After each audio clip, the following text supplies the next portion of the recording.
இது இன்றைய மன்னா இன்றைய மந்தா இது இன்றைய மந்தா இன்றைய மந்தா தன்னா அன்பாழ்வின் மன்னா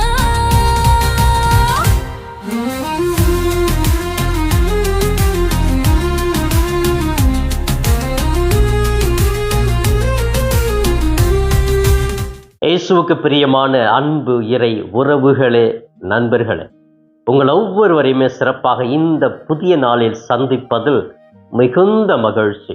இந்த புதிய நாளுக்காக கடவுளுக்கு நன்றி கூறி முகமலர்ச்சியோடு நம்பிக்கையோடு இறைவனுடைய கரங்களை பிடித்து நடக்க நாம் முயற்சி எடுப்போம். இன்று செவ்வாய்க்கிழமை, கோடி அற்புதர் பதுவை அந்தோனியாருக்கு ஒப்பு கொடுக்கப்பட்ட நாள். செவ்வாய்க்கிழமை என்றாலே கோடி அற்புதர் தான் எனக்கு நினைவுக்கு வருகிறது. இவர் செய்கிற ஒவ்வொரு புதுமைகள் தான் எனக்கு நினைவுக்கு வருகிறது. அன்புக்குரியவர்களே, அமலாசிரமம் திருச்சியில் அந்தோனியாருடைய திருத்தலத்தில் துணை அதிபராக இருந்து ஒவ்வொரு நாளும் இரவு 9 மணி 10 மணி வரை மக்களுக்காக நான் செபித்து கொண்டிருக்கிறேன். என்னிடத்தில் வந்து தங்களுடைய கருத்துக்களை சொல்லி அந்தோனியார்கிட்ட வேண்டிக்குங்க ஃபாதர் அப்படின்னு சொல்கிறாங்க. நான் அவர்களுக்காக தனிப்பட்ட விதத்தில் ஜெபிப்பேன். அவர்களுக்கு நம்பிக்கையை அதிகமாக வளர வேண்டும் என்பதற்காக அந்த நம்பிக்கையில் வாழ நான் அவர்களுக்கு தூண்டுவேன். எனவே சிறப்பாக நேற்றைய தினத்தில் ஒரு பெண் என்னிடத்துல வந்து மகிழ்ச்சியோடு வந்தாங்க, முகமலர்ச்சியோடு வந்தாங்க. ஃபாதர் எனக்கு கிடைச்சிருச்சு அப்படின்னு சொன்னாங்க. பிரைஸ் தி லார்ட் அப்படின்னு சொல்லிட்டு என்னம்மா அப்படின்னு கேட்டேன். அந்த பெண் ஏறக்குறைய ஒரு 3 மாதங்களாக நான் தொடர்ந்து இந்த திருத்தலத்தில் பார்க்குறேன். முதல்ல வந்து ஒரு இந்து பெண்மணி, அந்த பெண்ணுடைய பேர் வந்து பிரகதிஷா. தொடக்கத்தில் வந்து நான் வந்து வெளிநாட்டுக்கு போகணும், என்னுடைய கம்பெனியிலேருந்து சொல்லியிருக்கிறாங்க, ஆனால் இது வரைக்கும் எந்த ஸ்டெப்புமே எடுக்கலை, எனக்கு ரொம்ப கஷ்டமாக இருக்குது, அதை வச்சு தான் நான் குடும்பத்தை பார்க்கணும், வீட்டுக்கு ஒரே பொண்ணு, எங்கள் வீட்டில் அப்பா அம்மா ரொம்ப கஷ்டப்படுறாங்க அப்படின்னு சொல்லுது. சரிம்மா நம்பிக்கையோடு இருமா, நான் ஜெபிக்கிறேன் அப்படின்னு சொல்லிட்டு அந்த பெண்ணுக்கு சிலுவை வச்சு ஜெபிச்சு அனுப்பினேன். ஒரு 2 வாரம் கழித்து வந்து சொன்னது, பேசிட்டாங்க, என்னுடைய ப்ராசஸ் ஆரம்பிச்சிட்டாங்க ஃபாதர், நான் வந்து வெளிநாட்டுக்கு போகிறதான எல்லா ஏற்பாடும் செஞ்சுக்கிட்டே இருக்கிறாங்க அப்படின்னு சொன்னது. ரொம்ப சந்தோஷமாக, கடவுள் நிச்சயமாக உனக்கு கொடுப்பாரு, இன்னும் நம்பிக்கையோடு வாமா, நீ ஒரு இந்து பெண்மணியாக இருந்தால் கூட பரவாயில்ல, அந்தோனியார் உனக்கு கொடுப்பாரா அப்படின்னு சொல்லிட்டு அனுப்பினேன். தொடர்ந்து அந்த பொண்ணு வந்துகிட்டே இருந்தது, ஒரு 5-6 வாரமாக வந்துக்கிட்டே இருந்தது. ஒரு 5வது வாரத்தில் வந்து ஒரு கண் கலங்கி சொன்னது, ஃபாதர் எனக்கு நம்பிக்கையே இல்லை ஃபாதர், என்னை அனுப்ப மாட்டாங்க ஃபாதர், என்னெல்லாம் ஏமாற்றிட்டாங்க அப்படின்னு கண் கலங்கிட்டு அந்த பொண்ணு என்கிட்ட பேசிகிட்டே இருந்துச்சு. அப்புறம் இல்லைம்மா நம்பிக்கையோடு இருமா, நான் ஜெபிக்கிறேன் அப்படின்னு சொல்லி திரும்பவும் அந்த பெண்ணுக்கு நம்பிக்கை கொடுத்து, அந்தோனியார் உனக்கு எல்லாமே கொடுப்பாரு, சீக்கிரமாக எல்லாமே தடையெல்லாம் நீங்கி உனக்கு வெளிநாடு போகிற ஒரு ஏற்பாடு சீக்கிரமாக நடக்கும் அப்படின்னு சொல்லி அனுப்பினேன். வாரம் வந்துட்டு சிரிச்சுக்கிட்டே வந்துச்சு. என்னம்மா இவ்வளோ சந்தோஷம் அப்படின்னா, ஃபாதர் எனக்கு கிடைச்சிடுச்சு, எல்லா ப்ராசஸும் சக்ஸஸ் ஆகி வீசாவே வந்துடுச்சு அப்படின்னு சொன்னிச்சு. அப்போ எனக்கு அவ்வளோ சந்தோஷம். பாருங்கள், அந்தோனியார்ட்ட வந்த பிள்ளைங்களை ஒரு நாளும் அவர் கைவிட்டதில்லை. இந்த பெண் ஒரு இந்து சகோதரி தான், கண்ணீரோடு வந்து ஜெபிச்சாங்க. இந்த பெண்ணுக்கு நான் ஜெபிச்சு நம்பிக்கை கொடுத்தேன், போங்க அந்தோனியார்ட்ட போங்க, கட்டாயமாக கொடுப்பாரு அப்படின்னு அந்த பெண்ணுக்கு சொல்லிக்கிட்டே இருந்தேன். அந்த கண்ணீர், அந்த வேதனை, அந்த காத்திருப்பு எல்லாமே மகிழ்ச்சியாக மாறினதை போன வாரம் நான் பார்த்தேன். பிரியமானவர்களே, சிறப்பாக இந்த பெண்ணுக்கிட்ட அந்த நம்பிக்கை இருந்துச்சு, அந்தோனியார் கொடுப்பாரு அப்படின்னு. ஒரு இந்து சகோதரியாக இருந்தால் கூட நான் சொன்ன அந்த வார்த்தையை வச்சு நம்பி என்னுடைய ஜெபத்தை கேட்டு அந்த பெண்ணு வந்து சொன்னது, அது எனக்கு பெரிய சந்தோஷமாக இருந்துச்சு. அதை நீங்கள் ஜெபிச்சு தான் எனக்கு இந்த வாய்ப்பே கிடைச்சிது, நான் வெளிநாட்டுக்கு போக போகிறேன் அப்படின்னு சொன்னபோது கடவுள் பாருங்க, இந்த அந்தோனியாருடைய ஜெபங்களை கேட்கிறார். நான் ஜெபிப்பதை அந்தோனியார் கேட்கிறார். அப்போ என்னையும் அந்த அந்தோனியார் ஒரு பொருட்டாக பார்த்து என்னுடைய ஜெபத்தை கேட்டு அவர் பரிந்து பேசி அந்த பெண்ணுக்கு அந்த வெளிநாடு செல்லக்கூடிய வாய்ப்பை கொடுத்திருக்கிறார். பெரிய மகிழ்ச்சியான ஒரு செய்தி. பல நாட்களாக இந்த பெண் கஷ்டப்பட்டுட்டே இருக்கிறாங்க, வாய்ப்பே இல்லை, வேற யாரும் அனுப்பிட்டு இருக்கிறாங்க, எனக்கு நிச்சயமாக கிடைக்காது அப்படின்னு நம்பிக்கை இல்லாத ஒரு சூழ்நிலையில் நான் ஜெபித்தேன். அந்த பெண்ணுக்கு நம்பிக்கையை ஆழமாக பதிய வைத்தேன். கடவுள் அந்த பெண்ணை உயர்த்தி விட்டார். அன்புக்குரியவர்களை, இப்படித்தான் கோடி அற்புதரை நம்பி வந்துட்டா போதும். அந்த நம்பிக்கையை அவர் எதிர்பார்க்கிறாரு. அற்புதரை நீ பரிந்து பேசுவீர், உம்முடைய கரங்களில் தவறுகிற அந்த குழந்தை பாலத்தில் எங்களுக்காக வேண்டுவீர் அப்படின்னு நம்பிக்கையோடு வர பிள்ளைகளுக்காக அந்த புனிதர் பரிந்து பேசுகிறார். ஏன்னா அவர் ஏழைகளின் புனிதர். உணர்வுகளை புரிந்து கொள்ளக்கூடிய ஒரு புனிதர். மக்களுடைய வேதனையில் இருப்பவர்களுக்கு விடுதலையையும் மகிழ்ச்சியும் கொடுக்கிற ஒரு புனிதராகவே இருக்கிறார். அப்படிப்பட்ட இந்த புனிதருடைய பக்தி முயற்சியை இந்த செவ்வாய்க்கிழமை வேளையில் கடைபிடித்து நாமும் இந்த திருவருகை காலத்திலே நல்ல பிள்ளைகளாக இறைவனோடு நெருக்கமாக வாழ முயற்சி எடுப்போம். அன்புக்குரியவர்களே, சிறப்பாக இன்றைய மன்னா என்ற இந்த நிகழ்ச்சியில நம்முடைய தாயாம் திரு அவையானது இன்று நமக்கு கொடுக்கிற இன்றைய மன்னா லூகாஸ் நற்செய்தி பிரிவு 1 இறை வார்த்தைகள் 57 66 முடிய பகுதிகள். இந்த பகுதியில் நாம் எதை படிக்கிறோம் என்றால், எலிசபெத் அம்மாள் பேறுகால வேதனை உற்று ஒரு மகனை பெற்றெடுக்கிறார்கள். அந்த மகனை பெற்றெடுத்த உடனே அனைவருக்கும் மகிழ்ச்சி ஏற்படுகிறது. அந்த குழந்தையை விருத்த சேதனம் செய்ய கூட்டி வருகிறார்கள். இந்த பெயருக்கு என்ன பெயரெல்லாம் என்று பலர் பேசிக் கொண்டிருக்கும் பொழுது தந்தையினுடைய பெயர் செக்கரியாவையே வைக்கலாம் என்று சொல்லுகிறார்கள். ஆனால் எலிசபெத் சொல்றாங்க, இல்ல செக்கரியா வேணாம், அவருக்கு யோவான் என்று பெயரிடுங்கள்.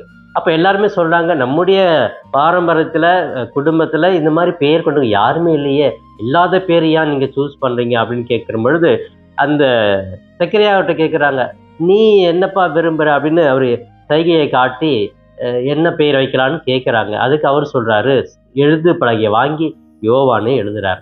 எல்லாமே வியப்படைகிறாங்க, என்னது இவருக்கும் அதே பேர் தான் சொல்றாரே, அப்ப என்ன அப்படின்னு சொல்லிட்டு அந்த பெயரை சூட்டுகிறார்கள். பிரியமானவர்களே, இந்த யோவானுடைய பிறப்பு இந்த நற்செய்தியில் நாம் தியானிக்கிறோம். பாருங்க, கடவுள் அவருடைய திட்டத்தை தகுந்த நேரத்தில் நிறைவேற்றுவதை இந்த நற்செய்தி நமக்கு ஒரு மைய கருத்தாக சொல்லுகிறது. கடவுள் தனது திட்டத்தை தான் குறித்த நேரத்திலே நிறைவேற்றுகிறார். நாம் குறித்த நேரம் இல்லை, எனக்கு இன்னைக்கு வேணும் அப்படின்னு நம்ம உறுதியாக கேட்டால் நடக்காது. அவர் வைத்திருக்கிற திட்டத்தின்படி பாருங்க, இந்த எலிசபெத் அம்மாள் முதிர்ந்த வயதுல அவர் கடவுளுடைய திட்டத்தை நிறைவேற்றி அந்த வயதுல அந்த திட்டத்தின்படி குழந்தையை பிறக்க செய்கிறார். பாருங்க, இது அவருடைய திட்டம், அவர் செயல்படுகிற ஒரு செயலாக இருக்கிறது, அது நடக்கிறது. எனவே நம்ம பல நேரங்களில் நாம் திட்டம் போடுவோம், ஐயோ தோத்து போயிட்டனே, கடவுள் என்னை கை விட்டுட்டாரே அப்படின்னு நம்ம சோர்ந்து போயிடுவோம். அது வாழ்க்கை அல்ல. நாம் கடவுளுடைய திட்டத்துக்கு முழுமையாக ஒப்பு கொடுக்க வேண்டும், அவரை நாம் ஏற்றுக்கொள்ள வேண்டும். உம்மால் முடியும் ஆண்டவரை, நீ எப்பொழுது விரும்புகிற அது எனக்கு கொடும் அப்படின்னு நம்ம நம்பிக்கையோடு இருக்க வேண்டும். பிரியமானவர்களே, கடவுளுடைய திட்டம் அவர் குறித்த காலத்தில் தான் வரும். இதற்கு இன்னொரு கதை கூட நான் சொல்லலாம். ஒரு பெண் குழந்தை இல்லை, ரொம்ப கஷ்டப்படுறாங்க, வேண்டிக்கிட்டே இருக்கிறாங்க, ஜபம் பண்ணிக்கிட்டே இருக்கிறாங்க, ஹோப்பே இல்லைங்க. ஏன்னா 15 வருஷம் ஆயிடுச்சு. 15 வருஷம் ஆகியும் குழந்தை பிறக்கும் அப்படிங்கிற நம்பிக்கையே போயிடுச்சு. இருந்தாலும் ஒரு நாள் 15ஆவது வருஷம் திரும்ப கோயிலுக்கு போகிறாங்க. அங்கே ஒரு சாமியார் பிரசங்கம் வச்சுட்டு இருக்கிறாரு. இந்த நற்செய்தியை படிச்சுட்டு தான் விளக்கம் போதிக்கிறாரு. அப்போ கடவுள் நம்முடைய வாழ்க்கையில் எப்பொழுது வருவார் என்று தெரியாது, அவருடைய திட்டம் எப்பொழுது இருக்கிறதோ அப்பொழுது நமக்கு நல்லது நடக்கும். எனவே நம்பிக்கையோடு இருங்க. அந்த நம்பிக்கை இருந்தால் தான் அவருடைய திட்டம் நிறைவடையும். நமது திட்டத்தை வச்சுக்கிட்டு எனக்கு இந்த வருஷம் வேணும், அந்த வருஷம் வேணும், இன்னைக்கு வேணும், நாளைக்கு வேணும்னு சொன்னீங்கன்னா அது கிடைக்காது. நம்ம தான் மன உளைச்சிக்குள் ஆளாவோம் என்று சொல்லி பிரசங்கம் வைக்கிறார். இந்த பிரசங்கத்தை கேட்டு அந்த பெண்ணு மீண்டுமாக, பரவாயில்ல, நான் இன்னும் கொஞ்ச நாள் நம்பிக்கையோடு போகிறேன், எனக்கு கொடுப்பார் அப்படின்னு இன்னும் ஆழமாக நம்ப ஆரம்பிக்கிறாங்க. நம்புகிறாங்க. கொஞ்ச நாள்ல அந்த பெண்ணு கருப்பமாகறாங்க, குழந்தை பிறக்கிறது. பிரியமானவர்களே, அந்த பெண்ணுக்கு 15 வருடங்களுக்கு பிறகு குழந்தை பிறந்ததாக இந்த நிகழ்வு நமக்கு சொல்லுகிறது. என்றால் அப்ப இந்த 15ஆவது வருஷம்தான் திருமணமாகி உனக்கு குழந்தை கொடுப்பேன் அப்படிங்கிறது கடவுளுடைய திட்டம், அவர் நிறைவேற்றுகிறார். பிரியமானவர்களே, கடவுளுடைய திட்டம் எப்பொழுதுமே நிறைவடையும். அவருடைய நாளுக்கு தகுந்தாற் போன்றுதான் நடக்கும் என்பதை நாம் புரிந்து கொண்டு வாழ்ந்தாலே போதும், நிம்மதியோடு வாழலாம். அன்புக்குரியவர்களே, இந்த கருத்தை உள்வாங்கி கொண்டு நம்முடைய வாழ்க்கையில எல்லா சூழ்நிலைகளும் நம்பிக்கை மட்டும் வளர்க்க வேண்டும் என்று உறுதியோடு இருப்போம். இந்த நற்செய்தி திருமுழுக்கு யோவானுடைய பிறப்பு கடவுளுடைய திட்டத்தின்படி நடந்தது. கடவுள் அவர்களை உயர்த்தி வழி நடத்துகிறார், அவர்கள் மூலமாக மீட்பை கொண்டு வருகிறார் என்பது இந்த நற்செய்தியை நாம் அறிந்து கொள்ளக்கூடிய ஒரு உயர்ந்த பண்பாக இருக்கிறது. எனவே இந்த திருவருகை காலத்தினுடைய இறுதி நாட்களிலே இருக்கிறோம். இயேசுவினுடைய பிறப்பை நாம் காணப்போகிறோம், மகிழ்ச்சியோடு இருக்க போகிறோம் என்றால் இதோ இன்று அவருடைய திட்டத்தின்படி நான் என்னையே ஒப்பு கொடுத்து வாழ்கிற பொழுது அந்த மகிழ்ச்சி நிரந்தரமாகிறது. பெரிய அற்புதங்கள் என்னுடைய வாழ்க்கையில் கிடைக்கிறது என்பதை புரிந்தவர்களாக இந்த நாளிலே மகிழ்ந்து வாழ முயற்சி எடுப்போம். இப்பொழுது கண்களை மூடி ஜெபிக்கலாமே. எங்களை நேசிக்கும் எங்கள் தாயும் தந்தையுமான இறைவா, உம்மை போற்றுகிறோம், வாழ்த்துகிறோம், ஆராதிக்கிறோம், நன்றி கூறுகிறோம். நீர் எங்களை படைத்தவர், எங்களுக்கு அனைத்தையும் கொடுப்பவர், எங்களை வழிநடத்துபவர், எங்களுடைய வாழ்க்கையிலே மகிழ்வை காண செய்கிறவர். அன்பு தெய்வமே, எங்களுடைய வாழ்க்கையிலே எது எப்பொழுது நடக்கும் என்பது உமக்கு தெரியும். ஏனென்றால் உங்களுடைய தலைமுடியெல்லாம் எண்ணப்பட்டிருக்கிறது என்று சொல்லியிருக்கிறீரே. எங்களுடைய தனிப்பட்ட தேவைகள், பிரச்சனைகள், கஷ்டங்கள், கண்ணீர், கவலை, வியாதி அனைத்தையும் அறிந்த கடவுளாக நீர் இருக்கிறீர் ஆண்டவரே. நன்றி இயேசுவே. எனவே உம்முடைய திட்டத்துக்கு நாங்கள் அடிபணிகிறோம்.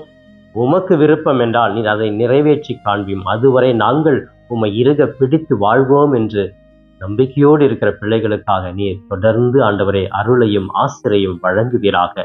அன்பு தெய்வமே, இன்றைய மன்னா என்ற இந்த நிகழ்ச்சியை பார்த்து ஜெபித்துக் கொண்டிருக்கிற ஒவ்வொரு பிள்ளைகளுக்கும் உடல் உள்ள ஆரோக்கியத்தை கொடும், மன அமைதியை கொடுத்தரணும், மகிழ்ச்சியை கொடுத்தரணும், சமாதானத்தை கொடுத்தரணும், அன்பை கொடுத்தரணும், அன்பில் நிலைத்து வாழ இவர்களுக்கு வாய்ப்பை கொடுத்தரணும். இந்த நாளில் இவர்கள் எடுக்கிற ஒவ்வொரு முயற்சிகளையும் ஆசீர்வதியும். குடும்பத்திலே அமைதி, சமாதானம், ஒற்றுமை இருக்கட்டும். பிள்ளைகள் நல்ல தேவையில்லாத பழக்கங்களிலிருந்து விடுதலை பெற்று நல்ல பிள்ளைகளாக பெற்றோருக்கும் பிரியருக்கும் கீழ்ப்படிந்து வாழ அவர்கள் நல்ல ஒரு சமுதாயத்தை உருவாக்க அவர்களுக்கு ஆற்றல் கூடும். இளம் பிள்ளைகளுக்கு வேலை இல்லை, குழந்தை பாக்கியமில்லை என்று இயங்குகிறவர்களுக்கு, காத்து கொண்டிருக்கிற பிள்ளைகளுக்கு நீர் மீட்பை கொடுப்பீராக.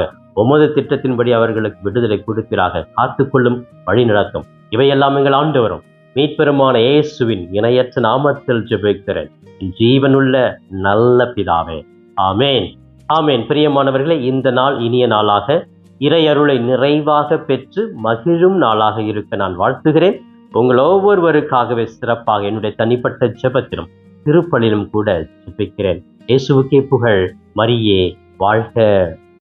Thanks for watching Father Das Cap YouTube channel.